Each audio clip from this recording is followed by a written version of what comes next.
출애굽기 30장 22절로 38절까지의 말씀, 다 같이 한 목소리로 합독하겠습니다. 여호와께서 모세에게 또 말씀하여 이르시되, 너는 상등 상품을 가지되 액체 모략 500세겔과 그 반수의 향기로운 육개 250세겔과 향기로운 창포 250세겔과 계피 500세겔을 성소의 세겔로 하고 감람기름 한 흰을 가지고 그것으로 거룩한 관유를 만들되 향을 제조하는 법대로 향기름을 만들지니 그것이 거룩한 관유가 될지라. 너는 그것을 회막과 증거궤에 바르고 상과 그 모든 기구이며 등잔대와 그 기구이며 분향단과 및 번제단과 그 모든 기구와 물두멍과 그 받침에 발라 그것들을 지극히 거룩한 것으로 구별하라. 이것에 접촉하는 것은 모두 거룩하리라. 너는 아론과 그의 아들들에게 기름을 발라 그들을 거룩하게 하고 그들이 내게 제사장 직분을 행하게 하고 이스라엘 자손에게 말하여 이르기를, 이것은 너희 대대로 내게 거룩한 관유니 사람의 몸에 붓지 말며 이 방법대로 이와 같은 것을 만들지 말라. 이는 거룩하니 너희는 거룩히 여기라. 이와 같은 것을 만드는 모든 자와 이것을 타인에게 붓는 모든 자는 그 백성 중에서 끊어지리라 하라. 여호와께서 모세에게 이르시되, 너는 소향합과 나감향과 풍자향을 향품을 가져다가 그 향품을 유향에 섞되 각기 같은 분량으로 하고 그것으로 향을 만들되 향 만드는 법대로 만들고 그것에 소금을 쳐서 성결하게 하고 그 향 얼마를 곱게 찌어 내가 너와 만날 회막안 증거궤 앞에 두라. 이 향은 너희에게 지극히 거룩하니라. 내가 여호와를 위하여 만들 향은 거룩한 것이니 너희를 위하여는 그 방법대로 만들지 말라. 냄새를 맡으려고 이 같은 것을 만드는 모든 자는 그 백성 중에서 끊어지리라. 아멘. 기름을 붓는다, 관유라고 합니다. 기름을 붓는 예식, 관유식이라고 하는데, 관유식을 하는 가장 큰 이유는 그것을 거룩하게 구별한다라는 뜻입니다. 구별한다라고 하는 것은 따로 떼어내어서 특별하게 만든다라고 하는 뜻이죠. 똑같은 것이라 하더라도 여러분, 따로 떼어서 구별해 놓는 거룩한 것이 있습니다. 교회에 있는 여러 물건들을 보았을 때에 작은 컵 하나라 하더라도 이것이 집에서 물 먹는 컵으로도 쓰일 수 있고 또 관공서에서 쓰일 수 있는 일이기도 하고 있지만, 하나님 아버지 앞에서 거룩히 떼어내어서 구별되면 이 컵 하나도 성물이 되는 것 아니겠습니까? 거룩한 물건이 되는 것입니다. 제가 지금 쓰고 있는 이 마이크가 국회에 있으면 정치하는 데 쓰일 것이고 동사무소에 있으면 동장님 연설하는 데 쓰이겠죠. 그러나 이것이 일상적으로 누구나 쓸 수 있는 마이크지만 거룩히 떼어져서 교회에서 강단 위에서 하나님의 말씀을 전하는 용도로 떼어졌을 때에 똑같은 마이크를 우리는 또한 성물이라고 하는 것입니다. 사도 바울이 여러 교회들에게 편지를 씁니다. 여러 교회들에게 편지를 쓸 때 예수 그리스도로 말미암아 사도된 나 바울은 이라고 이야기를 하면서도 또 때로는 수신자들을 밝힐 때 교회들에게, 고린도전서를 보니까 우리가 고린도 교회에 얼마나 많은 문제들이 있었는가를 우리가 또 알지만, 그 감람 일려 살아가는 그 모든 이야기 속에서 사도 바울이 고린도 교회에 편지할 때에 하나님의 부르심을 입은 거룩한 성도라. 성도가 무슨 뜻입니까? 거룩한 무리들이라는 거죠. 거룩한 사람들인 성인 한 사람 한 사람이 모여 있는 무리를 성도 이렇게 말씀하는 거 아니겠습니까? 그러면 그 고린도 교회에 여러 사람들이 모여서 이런저런 어려움과 이런저런 잘못과 이런저런 허물이 많이 있다 하더라도 사도 바울은 그들을 가리켜서 거룩히 떼어 구별하여서 성도라 부르는 것을 주저하지 아니하였다. 오늘 우리도 마찬가지 아니겠습니까? 우리가 특별히 잘난 사람들이 아니고 특별히 대단한 사람들인 것도 아니고 특별히 유별나게 무엇인가를 우리는 해내는 사람들도 아니고 그런 자도 아니지만 예수 그리스도의 보혈의 은혜 아래서 거룩히 떼어 구별되어진 사람들, 이 땅의 많은 사람들 가운데에 하나님의 자녀요, 그리스도인이요, 거룩한 성도라 거룩히 구별되어진 사람들이 또 저와 여러분들인 것이에요. 그래서 우리는 그것을 은혜라고 부릅니다. 내게 자격이 있고 내게 공로가 있어서 그렇게 구별해 주신 것이 아니고 오직 예수 그리스도의 보혈의 은혜 아래 우리를 구별하여 주셨으니 단순히 선만 구워 주신 것이 아니라 그래서 영생을 주시고 특별한 은총 가운데에 오늘도 살게 하셨으니 그래서 우리는 뭐하라고 부릅니까? 은혜라 부르는 것입니다. 그러니 여러분 우리가 이 땅을 살면서 은혜 받은 사람이라고 하는 은혜를 입은 사람이라고 하는 사실들을 여러분 잃어버리셔서는 안 돼요. 늘 제가 말씀드리지 않습니까? 내가 1만 달란트를 탕감받은 사람이라는 것을 아는 사람은 100데나리온 때문에 시험 들지는 않는다. 100데나리온 때문에 다른 사람을 힐난하거나 비난하거나 마치 자기는 잘난 사람인 것처럼 말하지는 않는다. 왜냐하면 내가 1만 달란트 탕감받은 사람이라는 것을 아무 자격 없음에도 불구하고 탕감받은 사람이라는 것을 알기 때문입니다. 오늘 하나님께서 이스라엘 백성들 가운데 말씀하시는 이 관유를 만들라 또 향품을 만들라 라고 했을 때 이 관유의 가장 큰 의미는 그렇게 거룩히 구별되게 하는 예식을 갖는다라는 거예요. 물건에게도 하고 성막에 있는 여러 가지 그리고 제사장에게 하죠. 우리가 잘 알고 있습니다. 이스라엘 사람들 가운데에서 오늘 말씀에도 나오지만 하나님이 사람에게 관유하지 말아라 라고 얘기하셨을 때에 그 사람에게 관유하면 안 되는데 관유하는 특별한 세 가지 경우가 있다 그러지 않습니까? 우리 그걸 예수 그리스도 연결하면 그리스도의 삼중직이라 그러지 않아요? 그리스도의 삼중직이 뭡니까? 왕과 제사장과 선지자로서의 직분이다. 그러나 구약에서는 하나님께서 사람에게 관유하지 마라 라고 하셨을 때 특별히 사람에게 기름을 부어서 그 사람을 거룩하게 만드는 직분, 그 직분을 수행하는 사람이 이 세 부류가 있었는데 뭡니까? 왕이요, 두 번째가 선지자요, 세 번째가 제사장 세울 때였어요. 그래 똑같은 사람이지만 하나님께서 기름 부으셔서 거룩히 떼어놓고 따로 생각하는 사람이 되게 하시는 것, 그 제사장. 똑같은 물건이고 여러분 성막 회막 안에 있는 물건들이 여러분 다른 데서는 전혀 볼 수 없는 재질이나 볼 수 없는 물건들인 건 아니에요. 그러나 하나님께서는 거기에 뭐 하시고 관유하셔서 이 여기에 있는 이 물건들은 하나님 아버지 앞에 거룩한 물건일 것을 보여주시고 드러내시는 일들을 하게 하는 것을 관유를 통해서 주님은 말씀하십니다.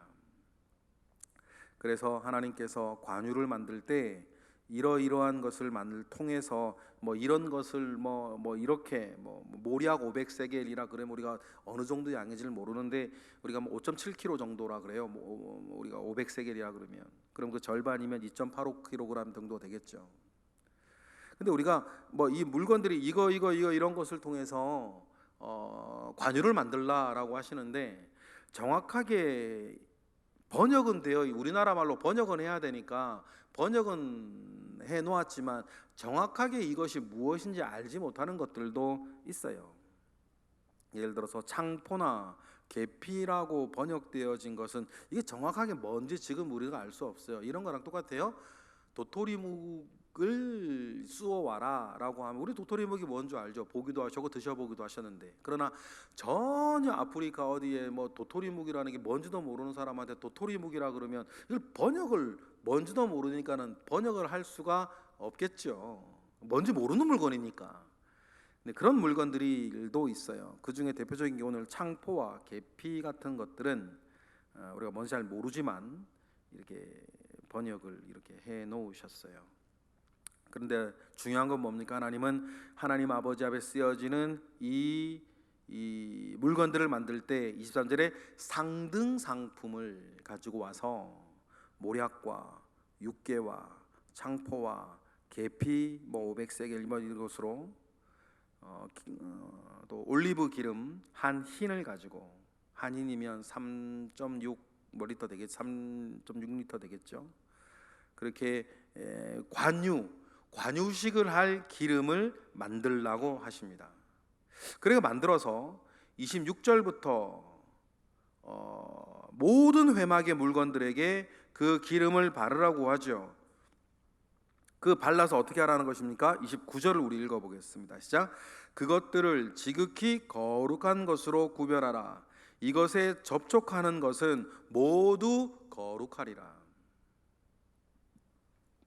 지금 이제 관유를 부어서, 관유하여서 거룩하게 구별되어질 성막의 모든 물건들, 그래 지극히 구별시켜라고 하나님께서 말씀하시는 이유는 이렇게 선언하시는 거예요. 이 물건들과 접촉하는 모든 것들이 뭐해질 것이다? 거룩해질 것이다. 그래서 이 물건과 접촉한 사람은, 우리가 뭐 예전에도 묵상에서 7일 동안 이렇게 정결 예식을 이렇게 또 가져야 되는 그런 일들도 있었어요. 그러니 여러분, 우리가 생각하는 거죠. 모든 회막의 모든 물건에 관유를 했고, 예배 드리러 제사하러 제사자가 오고, 그 접촉되어지는 그들의 제물, 또 접촉하기, 그 제사하기 위해서 물건을 만지는 모든 사람도 하나님은 선언하셨다는 거죠. 이 물건들과 접촉하는 모든 사람들이 거룩해질 것이다. 이것을 통해서 하나님 아버지 앞에 너희 이스라엘 사람들이 어떻게 서 있어야 하는지를 꼭 기억하라. 내가 거룩하니 너희도 거룩해질 것을 하나님은 늘 우리에게 이렇게 알려주셨다. 그리고 특별히 30절 보니까 누구에게 바르라 그럽니까? 30절 시작. 너는 아론과 그의 아들들에게 기름을 발라 그들을 거룩하게 하고 그들이 내게 제사장 직분을 행하게 하라 라고 하시면서, 특별히 제사장들을 세워 그 직능을 행하게 할 때에 이 관유하라, 관유식을 하라 그렇게 말씀하셔서, 똑같은 사람이지만 그들을 거룩히 구별되하여서 하나님의 선한 일을 맡으라 이렇게 얘기를 하십니다. 이것을 대대에 지켜, 너희들이 대대로 지켜야 할 거룩한 관유라 하는데, 하나님이 엄한 규칙 하나를 주세요. 32절이죠. 32절 읽어보겠습니다. 사람의 몸에 붙지 말며 이 방법대로 이와 같은 것을 만들지 말라. 이는 거룩하니 너희는 거룩히 여기라 그러시면서 33절 이와 같은 것을 만드는 모든 자와 이것을 타인에게 붙는 모든 자는 그 백성 중에서 끊어지리라 하라. 추방될 것이다. 뒤에 향품 만들 때에도 똑같은 얘기가 나오기 때문에 그때 부연해 설명을 드리겠지만, 하나님께서는 분명히 이 방법대로 똑같은 물건을 만들지 마라, 그리고 이것을 사람이나 다른 것에 쓰지 말 것에 대해서 얘기하시고, 만약에 이걸 쓰고 만들면 이스라엘 공동체에서 추방시킬 거다, 하나님 그렇게 분명히 말씀하세요. 그리고 34절에도 보면 이제 뭐 소합향과 나감향과 풍자향 향품을 가져다가 유향을 섞어 같은 분량으로 만들어서 향을 만들어 소금을 쳐서 성결하게 하라라고 34절 35절 말씀하시면서 향품 만들 것에 대해서 이야기를 하세요. 소합향이라 그러면 석류나무 진액이라 그래요. 낙엽향이라고 하면 홍해에서 나는 조개에서 채출하는 향품이라 그러네요. 또 풍자향이라고 하면 그 풍자향이라고 하면 그 우리나라의 노래도 있죠. 그 나무 껍질을 해서 나오는 추출물인데 그 나무 이름이 갑자기 생각이 안 나네요. 그 개수나무, 그 노래에도 나오는 개수나무 한 가지 하는데 그 개수나무 껍질에서 추출해내는 그 향이라 그래요. 이런 것들은 다 애굽에서 나는 게 아닙니다. 그 애굽이나 이스라엘 땅에서 나는 것이 아니라 저기 네팔이나 뭐 이런 뭐 옛날 실크로드를 통해서 중국 등에서 들어오는 많은 물건들이었기 때문에 굉장히 고가였죠. 이런 것들을 섞어서 만들라고 하세요. 또 유향이라고도 나오는데 유향 같은 경우에도 뭐 소말리아 지역에서 나오는 향나무인데 유향의 특징이 이렇게 뭐 태우면 하얀 연기를 이렇게 낸대요. 그래서 유향이라고 번역되어진 이 말의 원래 히브리어 단어는 하야타라는 뜻이에요. 그러니까 이제 향품을 이렇게 불에 이렇게 분향단 같은데 하면 검은색 연기가 올라가면 좀 이상하죠. 그러니까 이제 태울 때 하얀색 연기가 나도록 하는 그런 물건들입니다. 이런 것들을 하나님께서 만들어서 하나님 아버지의 그 성전과 성막 안에서 늘 향품을 이렇게 만들어낼 것에 대해서 이야기를 하십니다. 역시 똑같은 말씀을 37절, 38절에 하세요. 뭐 중요한 건 37, 38절이에요. 읽어보겠습니다. 시작. 내가 여호와를 위하여 만들 향은 거룩한 것이니 너희를 위하여는 이 방법대로 만들지 말라. 냄새를 맡으려고 이 같은 것을 만드는 모든 자는 그 백성 중에서 끊어질 것이다. 그러면 생각해 봅시다. 하나님께서는 관유도 그렇고 이 향품도 그렇고 똑같은 방법으로 똑같은 재료로 만들어서 너희들이 개인적인 용도로 쓰지 말 것에 대해서 이야기하시고 개인적인 용도로서 만들었을 때에는 공동체에서 끊어질 것이다 라고 말씀을 하셨어요. 그러면 왜 그러셨을까? 중요한 건 그거겠죠. 우리 영적 신앙생활의 영적인 원리를 우리가 여기서 배워야 하니까. 결론적으로 먼저 말씀을 드리면 하나님께서는 단순한 호기심으로 하나님께 접근하는 것을 싫어하셨어요. 성경 여기저기에서 나옵니다. 단순한 호기심으로 하나님과 하나님의 것에 대해 접근했다가 낭패를 보았던 대표적인 사람들이 누구였냐면 벳세메스 사람들이었어요. 하나님의 언약궤가 사무엘 때죠. 하나님의 언약궤가 블레셋과의 전쟁에서 져서 탈취되었을 때에 언약궤가 블레셋 땅을 돌아다니면서 막 저주와 징계를 막 심판을 내리니 블레셋 사람들이 언약궤를 다시 이스라엘로 보냈을 때 제일 처음 그 언약궤를 받았던 사람들이 벳세메스 사람들이었는데 벳세메스 사람들이 궁금한 거죠. 언약궤 안에 뭐가 들었을까? 그래서 어떻게 합니까? 언약궤에 뭐가 들었는지 궁금해서 호기심으로 열어봐요. 그때 말입니다. 하나님께서 진노하셔서 7,000명이 죽습니다. 그래서 이 이스라엘 사람들조차도 이 언약궤를 두려워하고 겁내하면서 이 언약궤 근처를 아무도 가지 못하고 누가 이 언약궤를 막겠냐고 두려워할 때에 기럇 여아림에 있는 그 제사장 집안에서 그걸 막고 모든 사람이 두려워해서 언약궤 근처에 가지 못하니 계속 거기 있다가 누구 때 예루살렘으로 옮겨져요? 다윗 때에 옮겨지는 거예요. 그게 역사의 성경의 흐름 아닙니까? 하나님께서는 이 벳세메스 사람들 7,000명을 죽입니다. 번역상으로 57,000명이라고 번역이 되기도 하는데 그 당시의 인구를 보면 57,000명 같지는 않고 아마 5기 같아요. 7천 명이 벳셈의 사람들이 죽는 이 일들이 왜 일어났을까? 역시 똑같은 거 아니겠습니까? 지금 우리가 하나님에 대해서 꼭 기억하셔야 돼요. 하나님은 단순한 호기심으로 자기에게 접근하는 사람들이나 이것들을 절대로 좋아하지 않으신다. 하나님께 나아갈 때는 여러분, 호기심으로 나아가는 것이 아니라 믿음으로 나아가는 거다. 꼭 기억하시기를 원합니다.